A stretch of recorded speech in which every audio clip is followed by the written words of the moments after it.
안녕하세요. 네.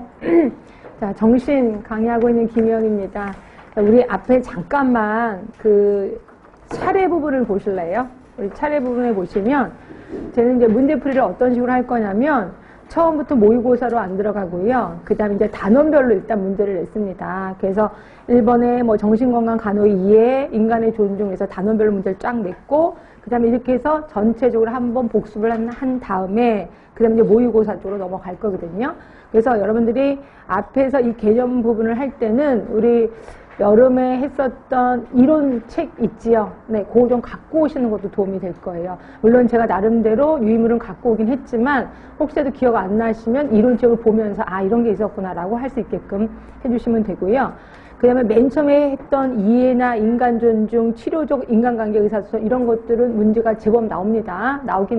나오는데 그거에 나름대로 규칙도 있어요. 근데 그 규칙을 다 일일이 가르쳐 드리기에는 너무 양이 많아요. 그래서 제가 문제를 풀다가 이런 건 감으로 잡읍시다 라고 하는 게 있을 거예요. 굉장히 분명히 원리가 있는데 감으로 잡아도 답은 나오더라고요. 그래서 대부분 제가 원리를 안 가르쳐 주고 감으로 잡아보세요 라고 하면 여러분들이 딱 대답을 하면 아, 감이 잡혔구나 하고 그냥 넘어갈 겁니다. 그래서 그렇게 할 거고요. 물론 그 다음에 사고장애, 기본장애, 불안해, 특히 사고장애는 우리가 알고 있는 조현병을 얘기하는 거예요. 여기는 당연히 시험 문제 엄청 많이 나오겠구나 하시면 될 것 같고요. 그 다음으로 많이 나오는 게 이제 기분장애. 그래서 조울증, 뭐 우증, 그러니까 조울증 중에서 대부분 울증이 좀 많이 나올 겁니다. 울증이. 그 다음으로 많이 나오는 게 이제 불안장애. 그래서 요 세 개는 항상 꼭 삼총사예요. 많이 나옵니다. 네, 그렇게 해서 하시고요. 나머지들은 뭐 대부분 끊임없이 나오긴 하는데 그렇게 많이 나오지는 않을 거예요. 뭐 신체형장애라든지 성장애. 특히 성장애 같은 경우는 좀 붐을 타기도 합니다. 어떤 때 좀 많이 나오기도 하고 어떤 때 조금 나오기도 하고 이런 식으로 나오고요. 그 다음에 치매 같은 경우는 시험 문제 지금 나오겠죠. 요즘은 노인분들이 하도 많아서 치매, 특히 지금 우리나라 치매와의 전쟁, 뭐 치매 국가관리제도를 만들고 있잖아요. 예, 이러다 보니까 치매 쪽에서는 나올 수밖에 없습니다.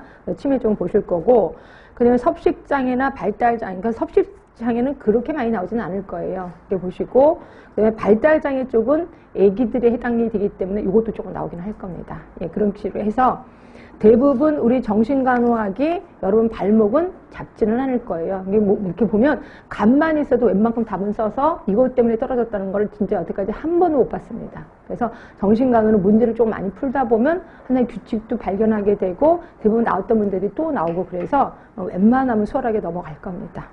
그렇게 해서 잔소리 이 정도만 하면 될 것 같고요. 우리가 문제가 많으니까 문제를 바로 들어가도록 하겠습니다. 자, 맨 처음에 보시면 이제 정신간호 이해 부분부터 들어갈게요. 혹시 미리 다 풀어 오셨나요, 문제? 네, 풀어 오셨다고 그러네요. 자, 일단 볼게요. 1번에 보시면 가정폭력 예방을 위해서 정신보건센터, 요게 이름을 정신건강복지센터로 바뀐 건 아시죠? 정신건강복지센터로 바뀌었고요. 이러한 정신건강복지센터에서 실시할 수 있는 거 이렇게 보시면